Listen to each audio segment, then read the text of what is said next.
Good morning, afternoon or evening from whenever or wherever you are watching this video from.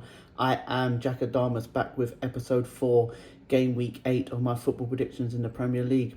Let's get straight into it. After having such a bad week last week, things can surely only get better this week. Now we do start tomorrow. Luton at home to Spurs, 12:30. Luton did lose midweek to Burnley 2-1 at home. And with Spurs' form this season, there's no surprise that I'm going to go for a Spurs win here. 7 of Spurs' last 8 away games has featured 3 or more goals in them, and in 6 of those Spurs have scored 2 or more.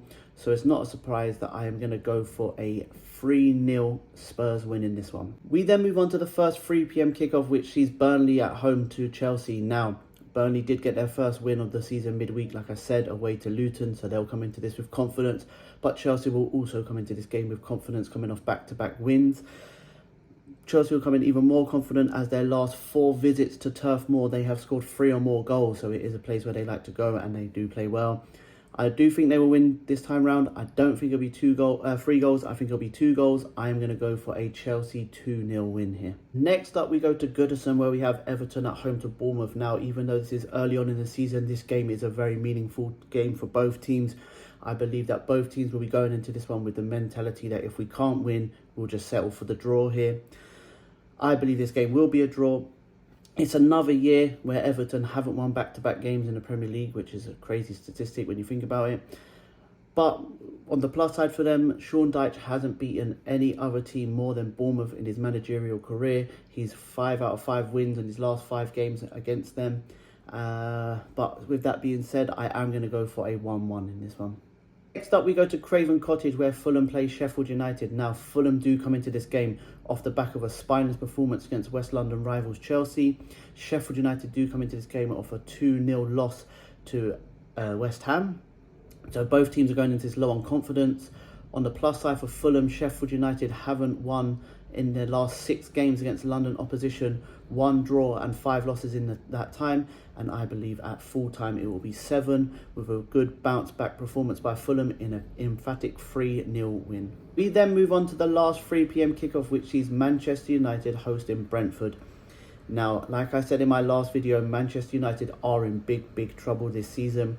They have already conceded 18 goals this season, which at this point of the season is the most they have conceded since the 1966-67 season. However, luckily for them, Brentford aren't in the best form themselves and are struggling this season. They have only 1 win out of their last 7, and that came in a penalty victory against League 2 Newport. I believe this will be a very tight game, but I can see Man United winning this 2-1, with Højlund getting the bragging rights over a lot of his national teammates. We then move to the last game on Saturday, which is 5:30, Crystal Palace at home to Nottingham Forest. Now, this is another tricky game. Palace coming into this off a very good win against Manchester United last weekend, and Nottingham Forest coming into this after getting a good point, considering they had 10 men against Brentford. This is a game that could go either way. However, Forest have conceded 2 or more goals in 11 of their last 13 Premier League away games. But Palace have won 3 games this season, but they've all been by a single goal. I do believe that Palace will win again here. I can see this being 1-0 to Crystal Palace. Moving on to Sunday at 2 p.m, we have the first of 4 games, which are all very hard to predict. But this one, we have Brighton at home to Liverpool. Now, Brighton do come in this not on the best of form, with in their last 5 games, 3 losses, 1 draw and 1 win, conceding 13 goals in those 5 games. Go on the flip side to that, you have Liverpool going into this game with 4 wins and 1 loss in their last 5 games, scoring 12 goals in that time.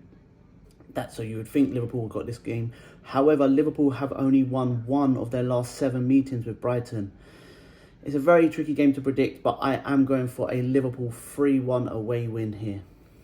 We then move to the second of 4 games on Sunday, which is West Ham at home to Newcastle. Now, this is another huge game with both teams banging form and both teams coming into this with victories in Europe midweek. West Ham didn't lose to Freiburg, so therefore now they hold the English record of 17 games unbeaten in Europe. And West Ham obviously come into this off a massive win against PSG. This game, I believe there will be goals, but I do believe that it will be an even game. I'm going for a 2-2 draw.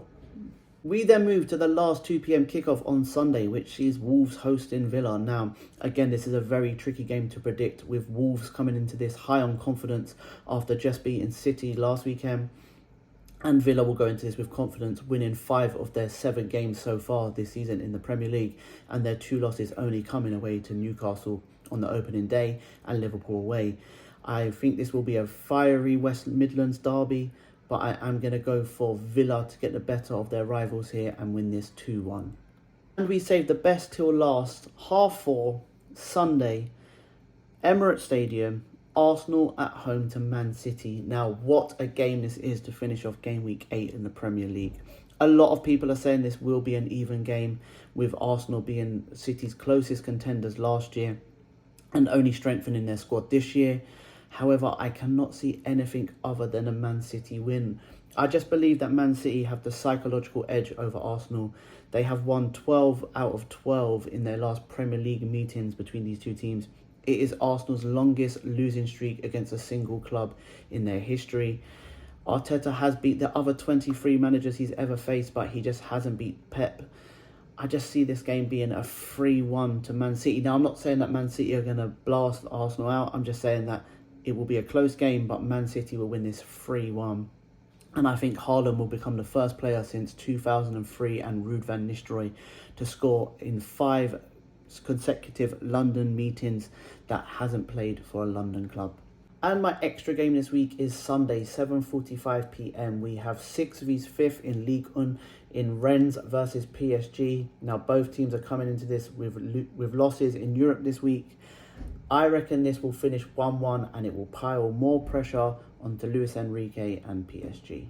And finally, my bet of the weekend this week is Sunday. I have 3 teams, both teams to win and both teams to score. Now, I have Liverpool to win and both teams to score, Aston Villa to win and both teams to score, and Man City to win and both teams to score. This brings back £47.75 to 1. So £2 on that brings back £97.50 with Sky Bet, that is. Please, please, please bet responsibly. Thank you very much if you are still here at the end of my video. I really, really do appreciate the love and support I've been getting. Please do like and please do subscribe by pressing the button below. I am also on TikTok and Instagram, so please do like, share, follow on them platforms as well. Just a quick heads up, I do not do international football, so after my Wednesday video I will be taking a week break, so you will not be hearing from me in those days, unfortunately. Sorry about that. Maybe I'll try and fit in another video, maybe talking about other stuff in that time, but I will not be doing the international football.